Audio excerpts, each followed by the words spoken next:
BZ ગ્રુપનું કરોડોનું ફુલેકું ફેરવનારનો મામલો, જ્યારે આરોપી રણવીરસિંહ મહેન્દ્રસિંહના ઘરે પહોંચી ઝી 24 કલાકની ટીમ।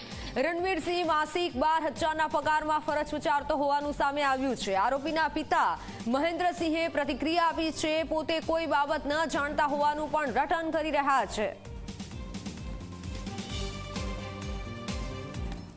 રણવીરસિંહ મારા દીકરા થાય છે। મારા એક જ દીકરો છે રણવીરસિંહ, અને ગ્રેજ્યુએશન કર્યા પછી કોઈ નોકરીની કોઈ શક્યતાઓ નથી દેખાતી, અને કોઈ મિત્ર વર્ગ દ્વારા આપણા ભૂપેન્દ્રસિંહ ઝાલા બીઝેડની અંદર વાત મળી તો એ નોકરી માટે તૈયાર થયા અને 12,000 પગારના રીતે 1 વર્ષની નોકરી બજાવી। હાલ CID ક્રાઇમ બ્રાન્ચે જે ધરપકડ કરી છે એના લીધેથી અમારા પરિવારની અંદર શોક અને લાગણી બહુ છે, બરાબર। અને એમના એક પત્ની અને એક બાળકી નાની છે 4 મહિનાની।